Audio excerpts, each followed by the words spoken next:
what's going on, guys? Welcome back to another video on my channel.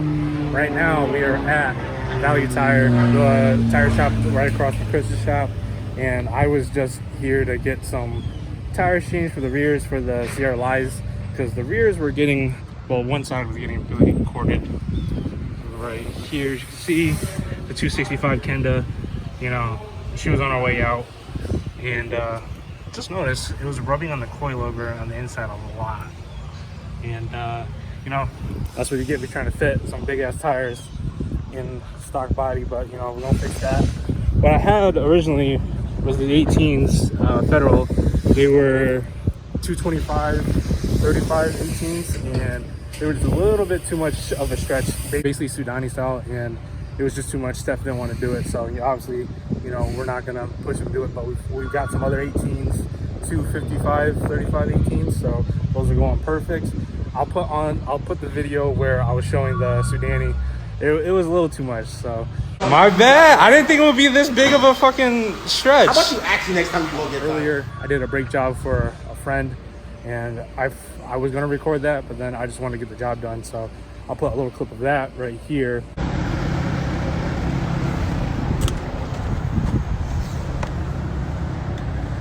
And then I might have another side job, side detail on a K-swap EG hatch later. He might be stuck at work, so he will let me know what we can do, because obviously if it's too late for him, and you know, obviously he has work tomorrow, we're not going to try to push it. But yeah, we're just trying to get some tires on the rear, and then I'm gonna put the 17s back up front so they're matching. So I have the other 17s inside the shop, just so I can just make the car a lot, you know, better the daily, just because right now I have the 18 on one side, 17 on this side, but you know, they were pretty much close enough to where it's not going to be that big of a suspension strain difference. But obviously, you know, you want to have the matching wheels for the front. So yeah, so I'll keep you guys updated when we're basically done. All right, guys, so we're back at the shop now, and the 255 35 fits so much better than the 265, just because, you know, now I got a little bit of playroom here, so when it depresses into the suspension, it's not going to be a continuous rub. But I didn't mind it before, just because, you know, that shit was fitted good. But you know, it is what it is. You know, now you know, on a good set of tires, I don't have to worry about it for a while. Obviously, next thing is alignment, but now we're gonna put the 17s back on the front, just because I just don't want it to have the problem of just running the mismatch. Some of you guys might be like, oh, obviously you should have done that from the start, but you know, I was planning on getting the other 18, but you know, money's tight, and you know, we got a budget. You know, we got to budget things out, so we got to work with what we got, and you know, survive. But let me get the 17s on, and yeah. All right, guys, so it's been a minute since I last recorded. This might go before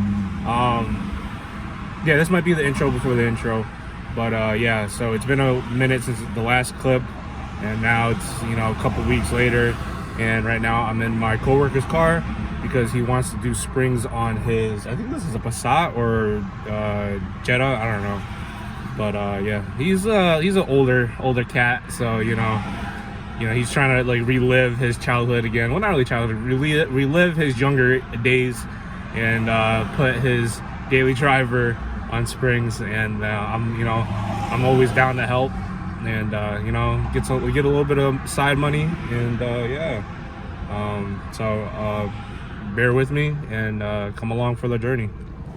All right, guys, so we're at the shop now. I have the car outside on the driver's side's up on jack stands, because the ND, I don't know where the keys are, so I'm just gonna leave it. So it's pretty simple. You know, it's one of those slip-in knuckles, so you would have to take off the back bolt, take off the, I think this is the ABS sensor, and then the brake line, take that out, and then I saw a video where you would disconnect the whole hub from the lower control arm, and then you know, obviously, you know, put it back on later, and then top half bolts under this plastic piece right here, and it's pretty simple. Besides, also take off the sway bar end link right here, and then Biggest thing though, you gotta take off the axle nut, and remove the axle from the hub, because it'll give you that much more free range to try to get it out. So I'm by myself, so there's gonna be not that much recording of me actually doing it, but you know, I'll start recording step by step, or like when I get to a good point to where I can show you guys what to do. All right, so I was getting ready to take the front knuckle off and you know, everything, but I failed to forget Volkswagen is weird, and you know, they have to have a 12-point Torx head for the knuckle for the sleeve, and we don't have that here. So luckily I texted Jordan, and Jordan has one, so he's on his way. Shout out to Jordan. I'll put his Instagram right here. Go give him a follow, go say thank you for me. And you know, Jordan's a great guy, and I know he loves these shout outs, so I'll give him another shout out. But yeah, I was thinking about doing the rear, just busting out the rear real quick, because the rear is easy.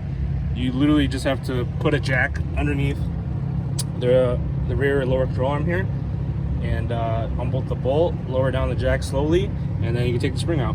So the rear is super easy. It's just, of course, the front always has to be the most difficult one. So I might just bust out the rear real quick while I wait for Jordan.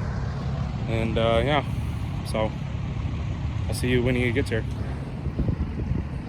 Like I said, the rear, you gotta take out the bucket, the lower control arm, and take out the one big bolt, put the jack underneath it so it takes the pressure off of it, take the bolt out, lower it down, and then you have the spring out. And here are the side-by-side comparison to the lowering spring to the OEM. H&Rs, you know, about like 1.5 inches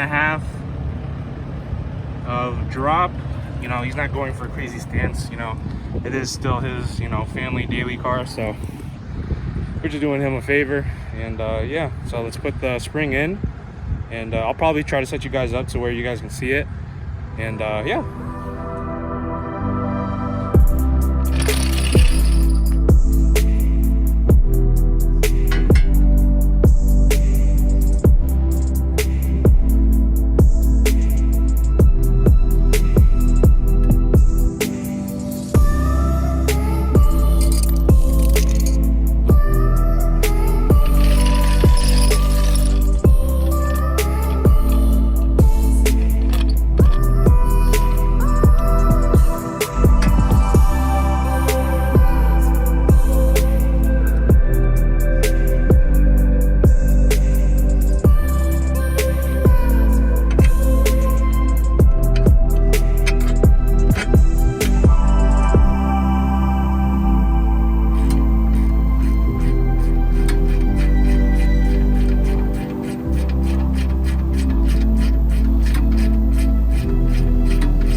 Rear lowering spring is in.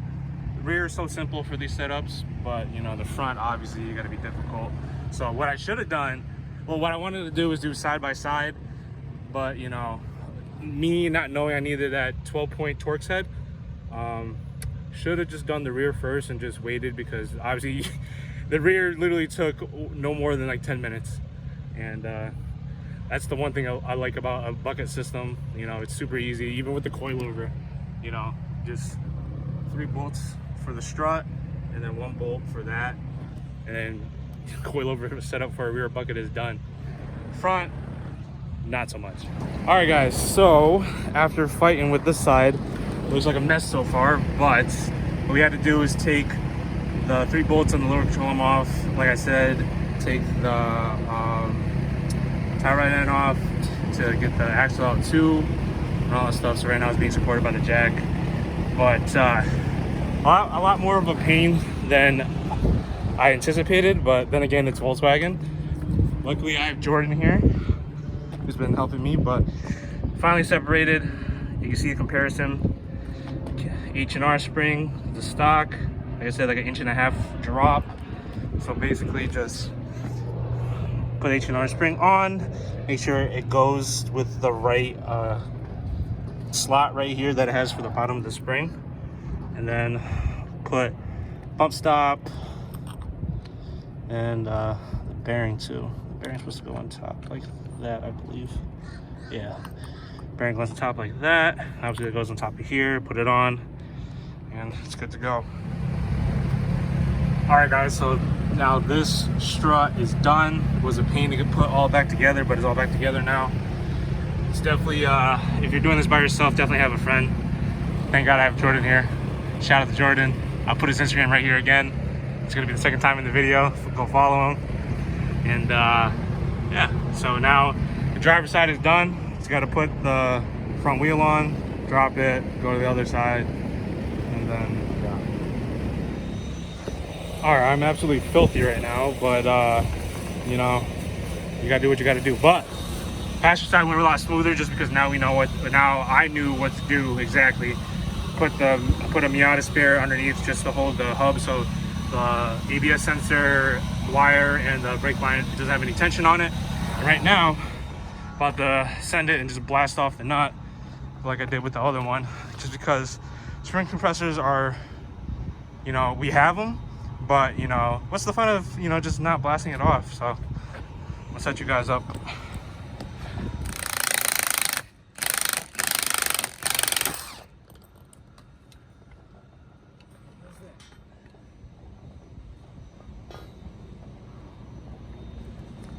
Down. Down. Get the new spring.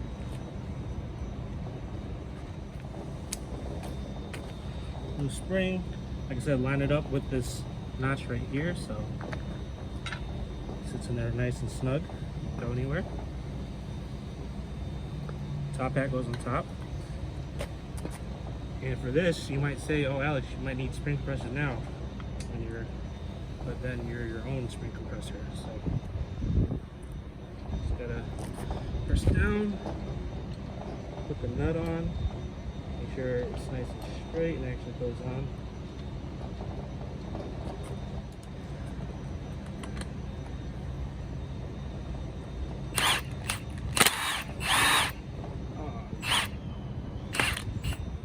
This one is spinning. So usually you don't want to do this, but I'm gonna take a vice grip, try to put it all the way to the top to hold it while I'm spinning it, just because we don't have a deep enough wrench to put there, and then we can put like a thing on top. So yeah, there's that. Or I can think of something. Give me a second, boys.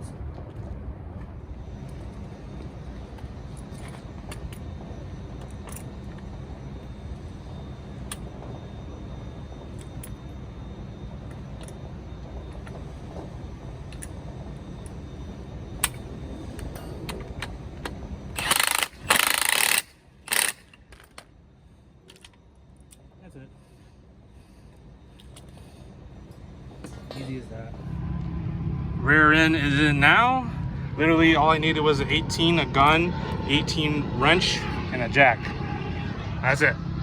Like I said, loosen that bolt up, drop it, spring comes out, put the new spring in, put the bolt through as you jack it up to line up the holes, and you tighten it. So I'm gonna drop this car, go for a test drive, see how it feels, see if everything loose or anything feels wrong, and then clean it up for him, and then take it back, get my money. And then I was gonna detail the red Miata, but since this took a little longer than I wanted to, you know, kind of worn out just because the front end was a bitch, especially on the driver's side, since doing the driver's side first was a pain, and then not having the right tools and all that stuff. But you guys know how it goes. But yeah, just gonna put the wheel on, drop it, test drive it, and then we'll see what happens after. All right guys, we're on the test drive now. You know, just gotta drive it around, make sure nothing's making any funny noises or anything like that. Everything still works.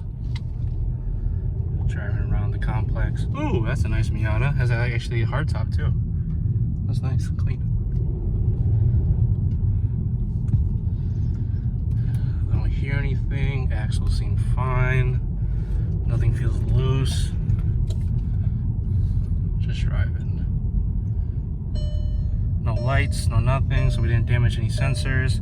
Only thing is the seatbelt, but obviously we don't need that right now.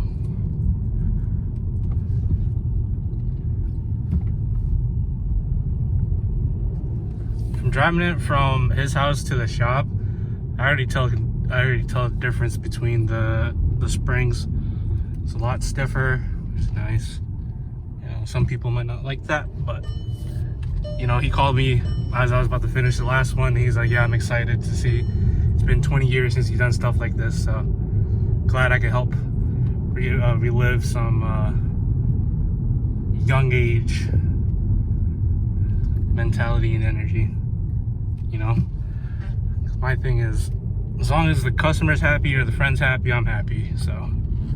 But everything feels good, everything seems good.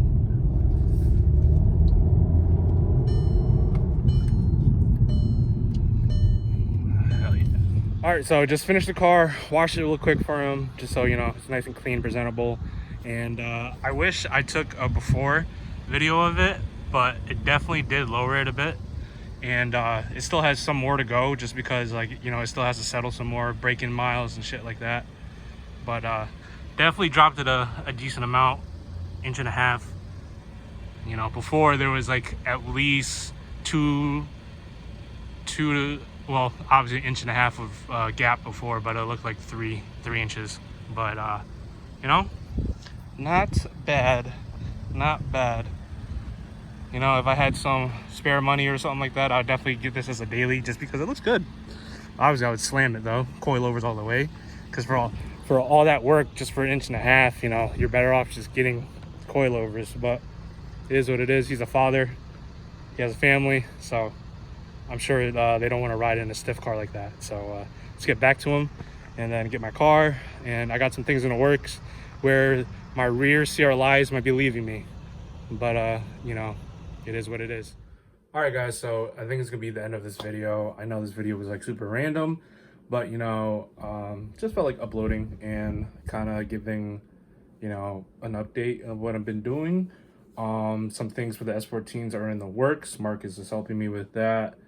And you know, all I gotta say is some low stance boys things gonna be leaving us, but I mean, we'll still be at a good height, but we're going more for a drift stance in a sense, because you know, as you guys showed you in the last video, or one of the videos before, that I have basically an angle kit ready to go on. We're in the works of getting my knuckles or another pair of knuckles modified, so they're so we have the steering angle and everything. So yeah, and you know, slowly but surely we're still rocking, trying to save for parts and try to get deals on some parts when time comes.